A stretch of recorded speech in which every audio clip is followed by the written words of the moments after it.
All right, everybody, welcome. We are here with Nathan McCauley, co-founder and CEO of Anchorage Digital, and we're here at the MicroStrategy Bitcoin for Corporations conference, hearing lots of cool things about companies doing great stuff in the space and also bringing other institutions into the space. So just for the audience, if you could give us a little bit of a background on yourself and what Anchorage Digital does for the space. Sure. So a little bit about myself. I've been in tech for my whole career. Been really excited to get to work for the past 7 years on Anchorage. Anchorage is an institutional custodian for institutions of all sizes and shapes, be it large corporates, sovereign wealth funds, various governments throughout the world, to be able to hold their Bitcoin. And so they want a place to hold their Bitcoin, they want a place to store it and keep it safe, and then do other things with it, like trade, get into and out of positions, all those kinds of things. Very cool. So this is the fourth year MicroStrategy's done this conference, and I think over time, Bitcoin has become a little bit less taboo. So are you seeing more interest from institutions?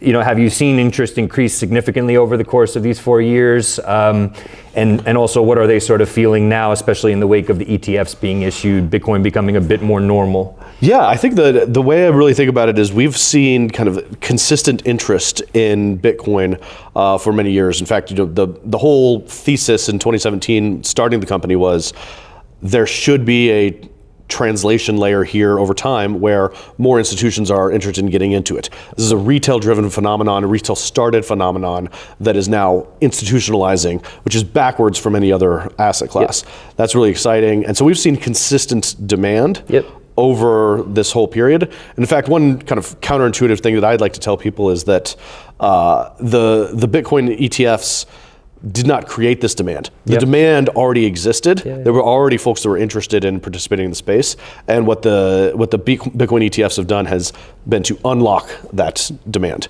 And so when we look at Anchorage on what are we going to do for the next several years to help the cause of Bitcoin, it's all about bringing down those barriers to allow more people who have the demand, have the interest, but are currently locked out from being able to come into the ecosystem. Love that.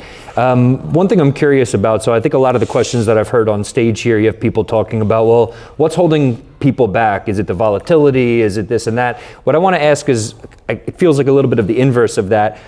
For the clients that have been with you now for a few years, you've had this charter for a few years now to be able to do this work. Are they happy? You know, are they happy that they got involved in Bitcoin and that they're, you know, they can custody with you? You know, some of them have had to ride sort of, we went through the bear market, we're back into the bull market.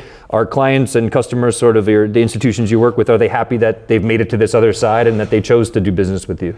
Yeah, absolutely. I think the big theme there is once an institution or a group develops a long-term orientation towards Bitcoin, they tend to understand that it's a long-term investment, and so the ups and downs, you kind of get used to them as an institution, and you know, like, okay, I'm gonna enter into this asset class and stay in it for a very long time.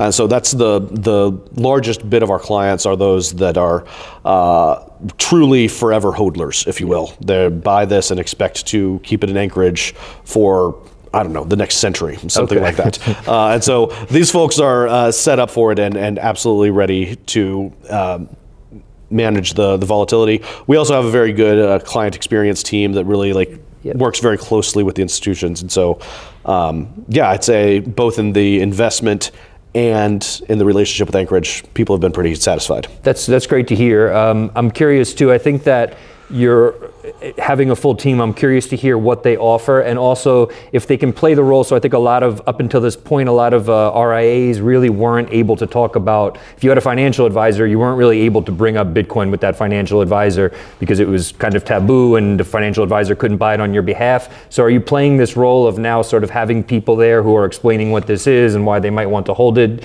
Do you offer this service to the institutions and people you work with? So we will spend some amount of time with institutions on the Bitcoin journey, if you will. But I'd say an even more important answer to your question around RIAs and that build out is that we are trying to build the enabling tech so that everybody's financial advisor in the country has an ability to get them directly into Bitcoin. Okay. And that requires an incredible amount of infrastructure to get built across custody, trading, integrations, so that many of these RIA platforms run on top of other service providers that provide that. And so a lot of our effort is get integrated in those service providers, which gives us the second order effect of Larry, Tom, and Joe's RIA is able to get them into a Bitcoin because you've got that integration layer that's going there. Oh, that's very, very cool. I love it. I also want to talk a little bit about how Anchorage is structured. It's a fairly large team at this point. I learned something just a little bit ago about how you look for talent from all over the world. So you have some people in Portugal, but you're from a small town in Indiana, and you sort of want to make sure you're looking for maybe other people like yourself who have a passion for what you do, for technology, for Bitcoin, all of this kind of stuff. What is that process of searching for that talent looking like and bringing them on board to be a part of Anchorage? Yeah, so I think this is probably one of the most exciting things about the world we live in today, is that we can really tap into talent that is available anywhere. The way I like to think of it is Bitcoin is fundamentally a global movement. Yeah. The whole point is to democratize access to this financial asset the world over. Yeah. And so anything less than doing that, when we think of where we recruit and where we bring in talent for the company, would almost be a kind of a betrayal of the ecosystem if we were doing that. Yeah. And so Anchorage is very interested in having a real global presence. We have talent all across the United States. As you mentioned, I myself am from a very small town in Indiana. Oddly enough, actually called Economy, Indiana, which I think somehow is fitting that I get to work in this space. Love it. 126 people, 125 after I left. In the town, yeah. So really kind of a small town vibe. Okay. And so that's how I came up. And so I know that great people can come from everywhere, and want to make sure to really build a team that manifests that. Very cool. That's amazing. Interesting. And does the majority of your pool come from maybe not towns that small, but small town USA? Is that what the majority of the team is comprised of at this point? So it's a whole mix. Okay. There's a bunch of people spread throughout the Midwest because we have a national bank charter, which we may talk about in a few minutes.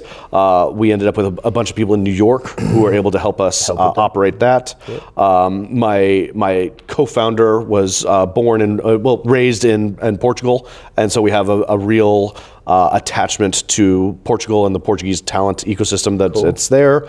And then as many I think crypto companies have seen, Bitcoin companies have seen, a lot of the movement is happening in Asia, and so we have an outpost in Singapore as well, where we have a team working on getting ourselves set up within that region. That's amazing. What a blast. You just brought it up. You got this coveted charter to do the work you do. Nope. From what I read and I followed, I remember when the news broke that you got this, it seemed like it was a fairly challenging, intensive process. Can you tell us a little bit about it? Yeah. So for those who may not be familiar with it, we have what's called a federal trust bank charter. What that means is that we are overseen by the OCC. The OCC is a subdivision of the U.S. Treasury that oversees all the national banks. So the largest banks in the country, be it JPM or Citi or others, the large money center banks tend to be OCC chartered. And so we really wanted to get ourselves to be at parity with that level of oversight, that level of operational discipline, compliance rigor, et cetera. And so we really, from the instantiation of the company, thought, okay, what should we do? We should build an incredibly complex and flexible custody system from the technology side, and get the whole thing regulated. So really at inception, that was the goal. Yeah. And then 5-6 years in, we achieved the bank charter at the federal level and have been able to operate with that moving forward. This has been incredible for us because it's really been an enabler for the industry that the most conservative organizations can say, hey, if the U.S. government via the Treasury Department is saying that Anchorage is overseen by them, that's a real testament to the kinds of discipline we have to have in order to run all of our operations, which ends up being a fundamental enabler for institutions to come in, RIAs to come in, and a whole host of other other institutional client types. Amazing. Very, very cool. Michael Saylor gave an inspiring talk this morning. He gave in his talk, there is no second best, as Michael Saylor likes to say. That was the topic of his talk. And in the middle of it, he discussed, or he gave a timeline, right? And he showed, he said the beginning of this was sort of the beginning of the Bitcoin, the first epoch, maybe the second into it a little bit was kind of like the Wild West, a lot of cowboys involved, the cypherpunks, and, it was definitely not as organized and it's not as sort of normalized as it's become, but then we went through the sort of crypto craziness phase, and now we're moving on to a phase where not only retail is adopting it, but institutions are adopting it. Do you believe that this is it, that this is now the era that we're in? This is the institutional adoption era? I think when I think about this evolution of the industry and the way things are playing out, I, number one, fundamentally agree with Michael Saylor that this is the way things are going. But I also think back to the wisdom of some of the earliest people within the Bitcoin community. Yep. There's this very early post on the Bitcoin Talk forums from Hal Finney, actually, Sure. where Hal Finney makes this argument that it's likely that over time, much of the Bitcoin in circulation will be held by banks. Banks, right. And so this, you kind of seeing that from such an early stage of the project to now have Anchorage and this company that we all get to work on be almost a personification of that prediction. Is very satisfying. And so are we in that phase? Absolutely. Will that phase continue and continue to see more and more growth? I certainly think so, and I'm going to work as hard as I can to make it happen. I think that's about as good of a place as any to leave it. So thank you so much for your time. We sincerely appreciate it, and all the best to Anchorage. Yeah, thanks. Great stuff. Thank you.